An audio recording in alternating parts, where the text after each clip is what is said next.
Pero masasabi ko kung okay na ako, hindi pa ako okay. Handa ka bang makipag-collab? May makakasama kang panibagong partner.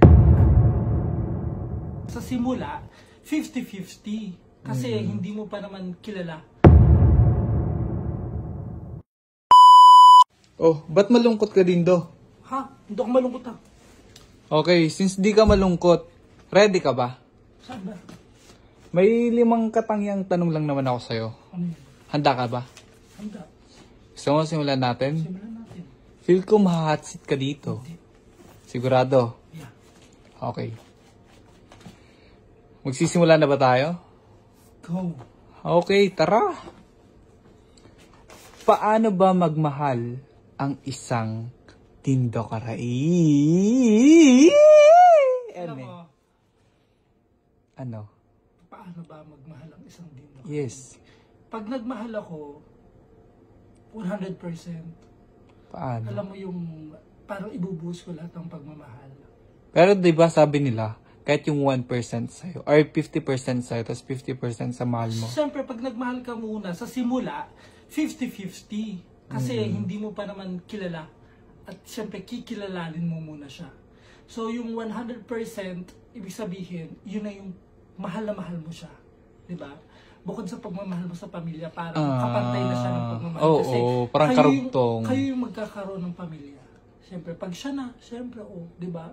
100%. Paano magmahal si Dindo Caraig? Ganun ako magmahal. Kasi, ang dami-dami kong mga minahal na noon.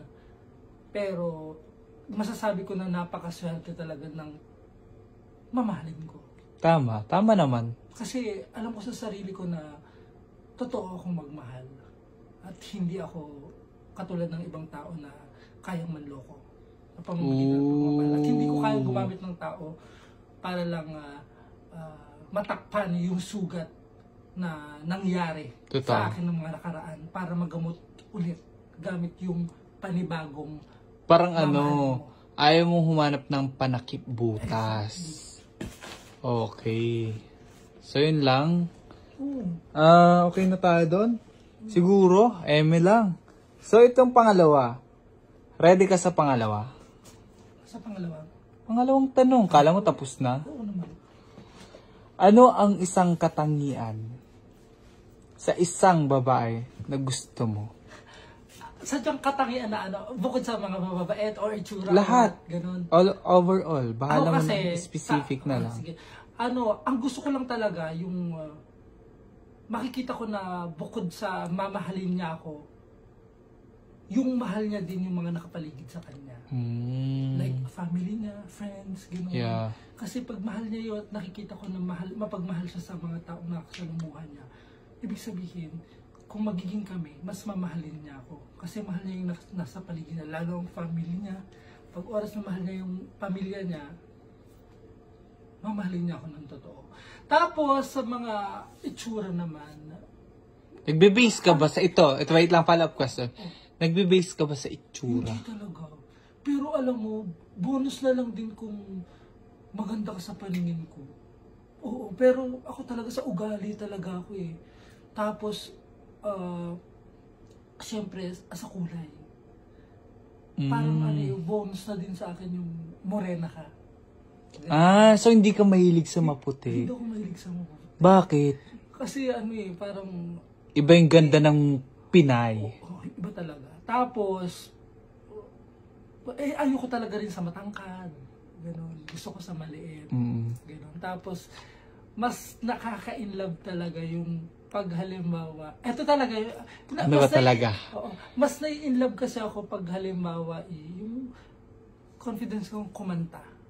Marunong ka o hindi kumanta. Parang mas tititigan kita ng ganon.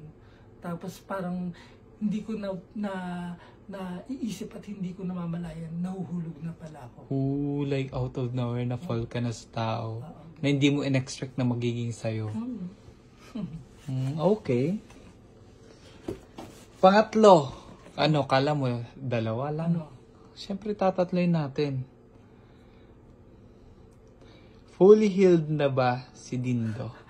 Saan? Sa mga nangyari. Anong nangyari? Sa past, posibleng wala kang kaalam-alam ha. Ano, patay mali siya ka. Sa ngayon?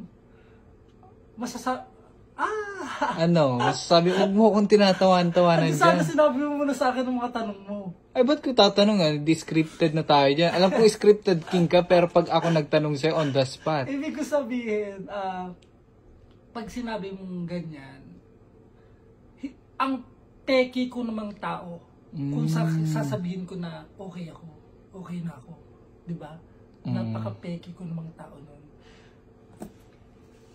Ano, ba't napapaisip ka ngayon? Nung Kasi tinanong ko sa'yo. Kasi talaga yung tunay na nararamdaman ko parang nung una, mahirap, masakit. Hoy, huwag kang umiyak, tanong Hindi lang ako to ha. iyak.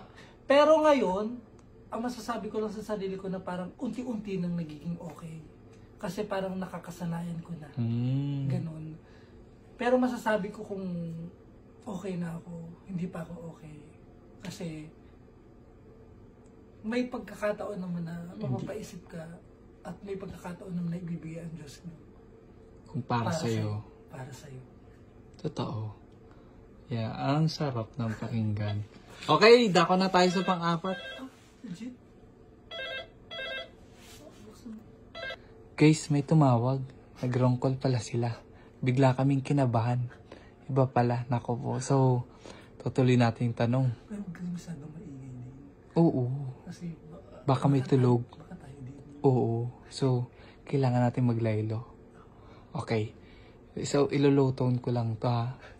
Ito na. Dako na tayo sa pang-apat.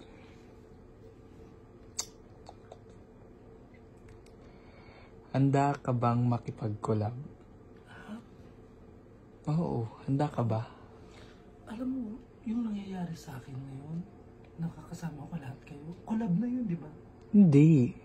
Ano yun? What I mean is, collab na may makakasama kang panibagong partner. Ganun.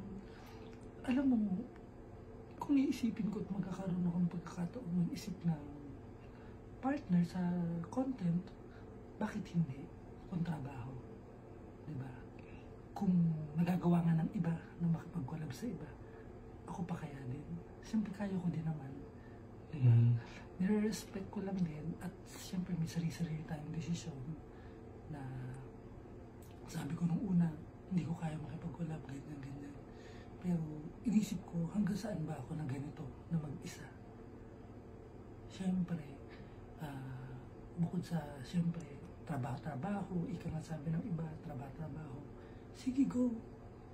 I'm willing to start again. Okay. Siyempre, pupunta na tayo sa pinaka last question. Ano yun?